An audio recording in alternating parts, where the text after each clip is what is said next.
Hi friends, ఈ కోడిగుడ్లను చూసినప్పుడల్లా నాకు గతం యాదకి వస్తుంది. గతం అంటే ఒక 20 years బ్యాక్ వెళ్ళిపోదాం.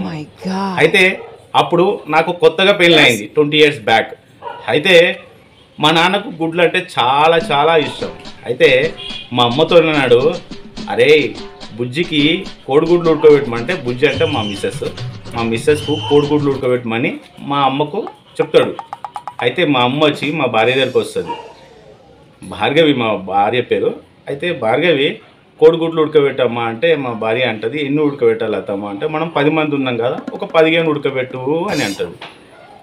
అయితే ఇక భగవన్న తీసుకుంటుంది, భగవన్లా నీళ్ళు పోసి 15 గుడ్లు పెట్టి పొయ్యి మీద పెడుతుంది. పొయ్యి మీద పెడితే మసులుతూ ఉంటాయి నీళ్ళు ఎట్లయినా మసులుతాయి కదా మంట పెడితే. అయితే అవి ఇంకిపోతూ ఉంటాయి. ఇంకిపోయినప్పుడల్లా 2 జగ్గులు నీళ్ళు పోస్తూ ఉంటుంది. అట్లా ఒక 5-6 సార్లు వస్తుంది. ఇక మా అమ్మ వస్తుంది.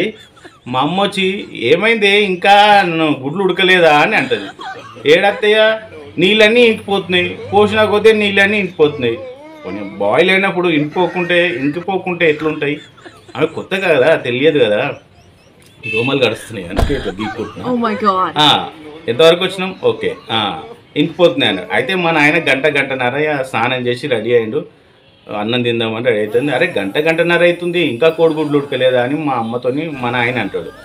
మా అమ్మ అప్పుడే వచ్చి మా భార్య దగ్గరికి వస్తుంది. ఏమైంది బేటా ఇంకా కాలేదా అంటే, నీళ్ళైనా ఇంకిపోతున్నాయి అంటే, ఇంకా ఉడుకుతలే అంటే, నువ్వు చూసినావా గుడ్డు లేపి చూసినావా అంటే, గుడ్డు లేపి చూసినాతమ్మా, చెంచాతో లేచి ఇట్లా ఒత్తి చూసినా గట్టిగానే ఉన్నది, మెత్తగా అయితే ఉడికినట్టు కదా అంటే, అయ్యో నా రాత అని మా అమ్మ అన్నది. అట్లా కాదు బేట, ఆ గుడ్లు ఒత్తిన అట్నే ఉంటాయి, ఉడకబెట్టిన అట్నే ఉంటాయి, ఉడకబెట్టకుండా గట్టిగానే ఉంటాయి.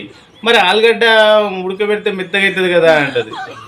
బడి తెలివి ఉందమ్మని. కానీ ఆ గుడ్లను తీసుకొచ్చి ఇగో పొట్టు తీసి చూపిస్తుంది. ఇప్పుడు ఒత్తి చూడు, ఉడికింది. అట్లా ఉంటుంది. కొత్తగా పెళ్ళి అయినప్పుడు అట్లా ఉంటుంది. ఇప్పుడు మాత్రం నన్ను గుడ్లు పెట్టి నన్ను ఉడకబెడుతుంది. అట్లుంటుంది ఎవరైనా అంతే కొత్తగా పెళ్ళి అయినప్పుడు. నా వీడియో నచ్చితే లైక్ చేయండి, షేర్ చేయండి, బెల్ బటన్ కొట్టండి. Thank you so much. ఈ గుడ్లు మా కొడుకుకు ఆకలి అవుతుందంట, డబ్బులు తీసుకొని వచ్చిన, ఇప్పుడు ఆమ్లెట్ వేసుకుంటాడట. పోతాం మరి. Thank you so much. Bye bye.